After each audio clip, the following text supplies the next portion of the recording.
इंसाफ का मंदिर है ये, इंसाफ का मंदिर है ये, भगवान का दर है। कहना है जो कह दे तुझे किस बात का। जी हाँ, यही वह गीत है जिसे रफ़ी साहब ने 25,000 रुपये देकर गाया था। चौंक गए आप कि 25,000 रुपये रफ़ी साहब ने दिए और उन्होंने गाना गाया। ऐसा हो सकता है क्या? जी हाँ, सच है। क्या आज किसी को पता है कि अंधेरी में इस्कॉन मंदिर की नींव कैसे रखी गई थी? चलिए मैं आपको बताऊंगा 25,000 रुपये रफ़ी साहब को क्यों देने पड़े थे। है पास तेरे जिसकी अमानत। प्रणाम, मैं निर्मलेंदु सुहाना सफर से।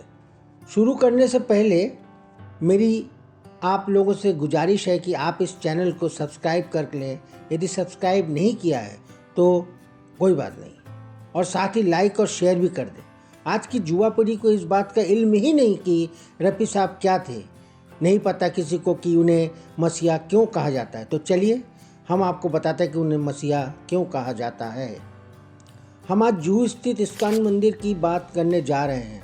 इस वाक्य को उस मंदिर के सेवक हरिदास ने कहा था। ये वो हरिदास हैं जो रफ़ी साहब की मृत्यु के दिन उनके जनाजे के सामने फूट फूट कर रो रहे थे और गीता पाठ कर रहे थे। जी हाँ, उन्होंने रफ़ी साहब को बहुत नज़दीक से जाना है, समझा है, बूझा है, देखा है। उन्होंने रफ़ी साहब के स्वभाव और मिलनसारिता के बारे में बात की थी। दरअसल इस्कॉन मंदिर के निर्माण के लिए प्रचुर मात्रा में फंड की ज़रूरत थी, बहुत ज़्यादा फंड की ज़रूरत थी। आयोजकों के लोगों में दहशत थी। तभी हरिदास, जो कि आयोजकों में से एक थे, ने कहा कि हम लोग रफ़ी साहब के पास चलते हैं। रफ़ी साहब नाइट से फंड इकट्ठा हो सकते हैं, ऐसा वहाँ के आयोजकों ने कहा। इसलिए आयोजकों में से कुछ लोग सुबह सुबह रफ़ी साहब के घर पहुँचे। उन लोगों ने रफ़ी साहब से कहा कि रफ़ी नाइट करने से फ़ंड की व्यवस्था हो सकती है, क्यों ना हम लोग सब मिलकर रफ़ी नाइट की व्यवस्था करें। बता दें कि उन दिनों संगीतकार शंकर जयकिशन की तूती बोलती थी। चारों तरफ संगीतकार शंकर जयकिशन छाए हुए थे। इसलिए आयोजकों ने शंकर जयकिशन को लेकर एक शो करने की गुजारिश भी की। रफ़ी साहब से जब पूछा गया कि आपकी मेहनतना कितनी होगी, तो उन्होंने कहा, चिंता न करें, मैं ज़्यादा पैसे नहीं लूँगा, लेकिन मेरे साथ जो आएंगे, जो हमारे साजिंदे आएंगे, जो हमारे दोस्त लोग आएंगे, उन्हें आप मेहमान की तरह रखिए और अपने बजट के अनुसार आप उन्हें जो भी दे देंगे वो पैसे ले लेंगे। मैं सबसे बात कर लूँगा।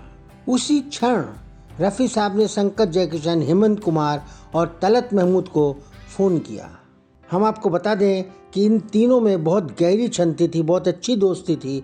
तीनों जब भी कहीं जाते धूम मचाते। उस शो में महमूद भी आए थे।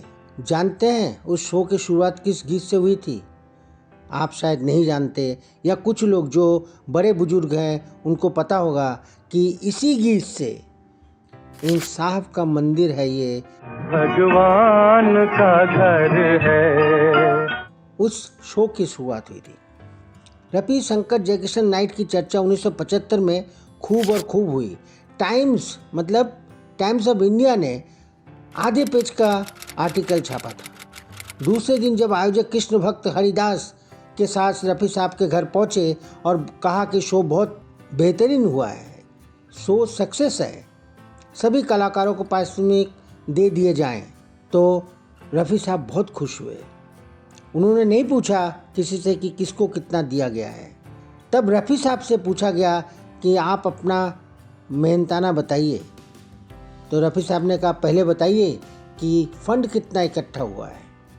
पता चला कि फ़ंड 75,000 रुपये इकट्ठा हो गए हैं। तो रफ़ी साहब ने कहा, अरे ये तो बहुत कम है। रफ़ी नाइट, शंकर जयकिशन नाइट का इतना कम फंड में एक मंदिर का निर्माण कैसे होगा? कम से कम 1 लाख रुपए तो होने ही चाहिए।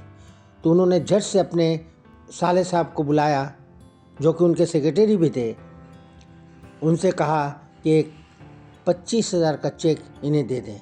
और 25,000 का एक चेक उन्होंने रफ़ी शंकर नाइट के नाम पे सेलिब्रेट कर दिया। चेक देते हुए रफ़ी साहब ने कहा, अब आप लोग मुझे मेरा पारिश्रमिक दे दें।